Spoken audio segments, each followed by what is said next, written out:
तो चलो बेटा, अब हम लोग सीखते हैं कि पैरेलैक्स रिमूव एक्चुअली कैसे करते हैं। इमेज पिन को आप इधर रैंडमली किसी भी पॉइंट पर रख दें, लेकिन आप शुरू कैसे करो, आप इमेज पिन को बिल्कुल लेंस के पास ले जाओ और उसके बाद अपने आँखों को फोकस करो इस तरीके से, इमेज उल्टी जो दिख रही है और इमेज पिन के मूवमेंट पर जब हम सिर को लेफ़्ट राइट हिलाएंगे, और धीरे धीरे इमेज पिन को भी पीछे शिफ्ट करो। शिफ्टिंग का काम बहुत धीरे धीरे करना है, जिससे हम उस पोजीशन को पकड़ सकें जब दोनों पिन्स बिल्कुल एक साथ चलने लग रही हैं और ज़रा भी रिलेटिव मोशन नहीं हो रहा है। क्या आपको मेरे सिर का मूवमेंट और इमेज पिन का मूवमेंट दिख रहा है बेटा? आपको ये बहुत ध्यान से सीखना है। तो ये पोजीशन हमारी लगभग वो पहुंच गई जब दोनों पिन्स एक साथ चल रही हैं। लीजिए, हमने पैरेलैक्स रिमूव कर लिया, दोनों पिन्स एक साथ चल रही हैं। प्रोसेस समझ आया? तो अब हम लोग एक्चुअली देखेंगे कि कैसे रीडिंग लेनी है। चलो स्केल की हेल्प से रीडिंग लेते हैं। मैं कैमरे को स्केल की तरफ फोकस करती हूँ। क्या आपको स्केल दिख रही है बेटा? देखो, ऑब्जेक्ट पिन 0 पे रखी हुई है। ठीक, आइए लेंस को देखते हैं। लेंस कहाँ है? ये ध्यान से देखो, एक पॉइंटर बना रहेगा हमेशा इस होल्डर पर। इस पॉइंटर की हेल्प से हम लोग पोजीशन को देखते हैं। तो ये अप्रॉक्सीमेटली 30.8 पर देखो, 30.8 पर ये लेंस रखा हुआ है। ये क्या हुआ? Position of lens. ये क्या है? Position of object pin. ये देखिए, और उसके बाद हम लोग इमेज पिन की पोजीशन को नोट करने के लिए पहुंचते हैं। ये हमारी इमेज पिन है, तो फोकस करते हैं। इमेज पिन 47 पर है। इमेज पिन 47 पर, लेंस 30.8 पर और ऑब्जेक्ट पिन 0 पे। अब हम लोग इस कैमरे को एक प्लेस पर आराम से फिक्स कर देते हैं और सीखते हैं कि हमें ऑब्जर्वेशन टेबल कैसे बनानी है और रीडिंग्स कैसे लिखनी है।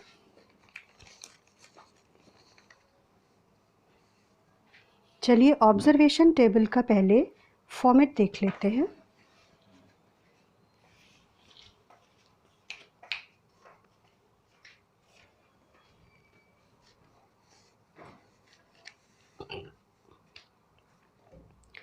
ये ऑब्जर्वेशन टेबल का फॉर्मेट है। जो पहला कॉलम है वो नंबर ऑफ रीडिंग्स के लिए है। First reading, second reading, third reading, इस तरह से। उसके बाद जो दूसरा कॉलम है वो है पोजीशन ऑफ ऑब्जेक्ट। यहाँ ध्यान करो, यूनिट लिखना ज़रूरी है। जितनी बार आप यूनिट मिस करेंगे, एग्जामिनर बोर्ड में आपके मार्क्स काट लेगा। फिर पोजीशन ऑफ लेंस, फिर पोजीशन ऑफ इमेज, और सब जगह मैंने यूनिट लिख रखी है। तो पहले हम पोजीशन ऑफ ऑब्जेक्ट देखते हैं। क्या था हमारा? 0। अब ध्यान से देखो मैं कैसे लिख रही हूँ। मैं 0 नहीं लिख रही हूँ बेटा, मैं लिख रही हूँ 0.0। क्यों? जिस स्केल से हमने रीडिंग ली है, ठीक है, उस स्केल को ध्यान से देखो। उस स्केल को आप ध्यान से देखो। उसमें 0 से 1 के बीच, देखो 0 से 1 के बीच कितनी लाइंस हैं? 10। ये 1 सेंटीमीटर की लेंथ है और इसके बीच 10 लाइंस हैं, यानी 1 सेंटीमीटर की लेंथ 10 स्मॉल डिवीजन्स में डिवाइडेड है। अब ध्यान से देखो कि लीस्ट काउंट कैसे कैलकुलेट करते हैं, वो किसी भी apparatus का हो। 10 divisions were equal to 1 centimetre, तो एक छोटा डिवीज़न स्केल का 1/10 सेंटीमीटर की लेंथ के बराबर होगा, मतलब 0.1 सेंटीमीटर। तो जो भी एक डिवीज़न की वैल्यू है उसी को क्या बोलते हैं?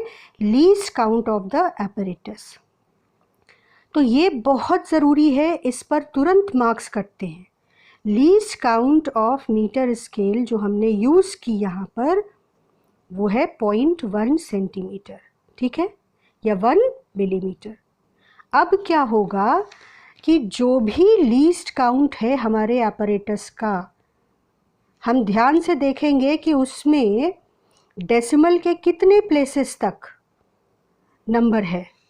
यहाँ डेसिमल के 1 प्लेस तक नंबर है।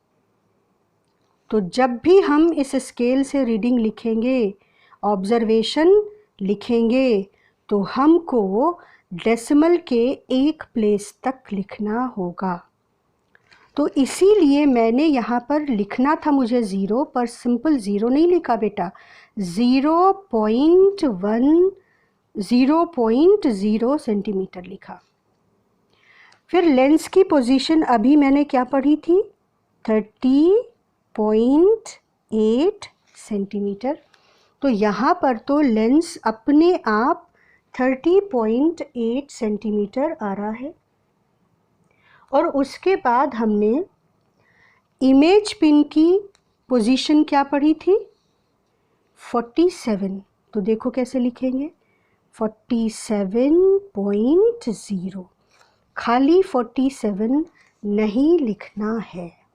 ये बात क्लियर हो रही है? ये बात इतनी ज़रूरी है बेटा कि बच्चे आउट ऑफ 15 आधे मार्क्स लूज़ कर देते हैं अपने प्रैक्टिकल में, सिर्फ इसलिए कि टेक्निकली गलत रीडिंग्स लिखते हैं, जबकि पूरा एक्सपेरिमेंट उन्होंने सही से परफॉर्म किया होता है। अब आ जाओ यू पर। लेंस की पोजीशन से ऑब्जेक्ट की पोजीशन माइनस करके हमको क्या मिल रहा था? Distance of object from the lens. तो माइनस करो, कितना बचेगा? 30.8 सेंटीमीटर। अब इमेज और लेंस के बीच की डिस्टेंस कैसे मिलेगी? देखो, आप इमेज की पोजीशन में से लेंस की पोजीशन माइनस कर दो, तो आपको पता चल जाएगा कि इन दोनों के बीच में डिस्टेंस कितनी है। तो 47.0 माइनस 30.8 कितना आ जाएगा बेटा? ये आपका आ जाएगा 0.2 और 16। एक बार फिर से क्रॉस चेक कर लो, 16.2 आ जाएगी डिस्टेंस। सबने चेक कर लिया बेटा?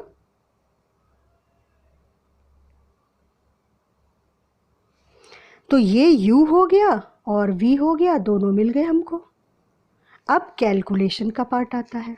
कैलकुलेशन कैसे करेंगे? देखो, फॉर्मूला है 1/f is equal to 1/v minus 1/u। अब जब हमने v निकाला तो हमारा v आया था 16.2, और हमने अभी थोड़ी देर पहले देखा था कि v जब हम रीड करते हैं तो इंसिडेंट रे की डायरेक्शन में चलते हैं, तो प्लस साइन के साथ लिख दिया 16.2।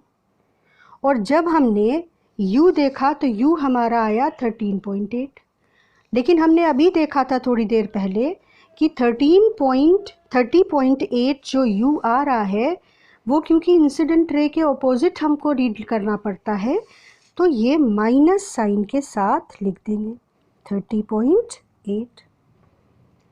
अब ये माइनस इस माइनस के साथ प्लस हो जाएगा, तो आपका जो फाइनल रीडिंग कैलकुलेशन होगा वो होगा 16.2 इंटू 30.8 अपॉन 16.2 प्लस 30.8। और अब कैलकुलेटर का यूज़ करके हम लोग फोकल लेंथ कैलकुलेट कर लेंगे।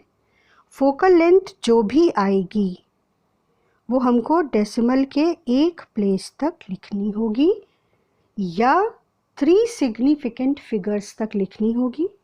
सिग्निफिकेंट फिगर्स के क्लास में हम तुम लोगों को ये एक्सप्लेन करेंगे कि सिग्निफिकेंट फिगर्स कैसे काउंट करते हैं। तो ये रहा हमारा एक पूरा एक्सपेरिमेंट 2 पिन मेथड से कॉन्वेक्स लेंस की फोकल लेंथ कैलकुलेट करना। ये जो 2 पिन मेथड है इसको यूवी मेथड भी कहते हैं। तो नेक्स्ट क्लास हमारी होगी how to use vernier callipers and screw gauge. इसके अलावा मैं तुम लोगों को एक क्लास अपलोड करने वाली हूँ जिसमें मैं बताऊँगी कि आप मेंस या नीट की तैयारी अपने बोर्ड के एग्ज़ाम के साथ मैच करके सिंक्रोनाइज करके कैसे करें। हम एक्स्ट्रा ऑर्डिनरी बच्चों की बात नहीं कर रहे, उनको इस तरह की गाइडेंस की ज़रूरत नहीं होती है क्योंकि वो 9th या 10th से तैयारी करते हैं और वो बहुत ज़्यादा देर तक पढ़ भी सकते हैं। पर हम सभी लोग जो एवरेज पोटेंशियल है, हमारी पोटेंशियल तो हमारी कितनी भी लिमिट तक जा सकती है, पर फिर भी अपनी कैपेसिटी को हमें ऑब्ज़र्व करना पड़ता है। तो हम कैसे साइंटिफिकली प्लान करें कि हम अपना बेस्ट दे पाए, इस पर भी एक क्लास मुझे आपसे बात करनी है, लेनी है। काम मैं चला रही हूँ उस पर, क्योंकि जो 22 सालों से मैं एक्सपीरियंस कर रही हूँ आपके पढ़ने के तरीके से, आपकी गलतियों से, आपके पॉजिटिव स्ट्रेंथ से, आपके रिज़ल्ट से, और जो मैंने अपनी बेटी के साथ अपने एक्सपीरियंस को, अपने मेथड्स को यूज़ करके देखा था कि कैसे उसने सक्सेस पाई, उन सारे एक्सपीरियंसेस को एक करके मैं अपने बच्चों के लिए भी एक प्लान चॉप आउट कर रही हूँ। और जिन बच्चों ने हमेशा इंस्ट्रक्शंस सुने हैं क्लास में जब भी मैं देती हूँ, उन्हें पता है कि इससे उन्हें कितना फ़ायदा होता है। तो नेक्स्ट क्लास में हम लोग फिर से बात करेंगे स्क्रू गेज की, वर्नियर कैलिपर्स की और बहुत सारे इम्पॉर्टेंट टॉपिक्स जो आपके थ्योरी में चल रहे हैं वो तो वैसे ही चलते रहेंगे। टिल देन बेटा, सपने देखो, ऊंचे सपने देखो, क्योंकि सपने सच होते हैं और तुम में वो पोटेंशियल है कि तुम्हारा सपना भी ज़रूर सच होगा।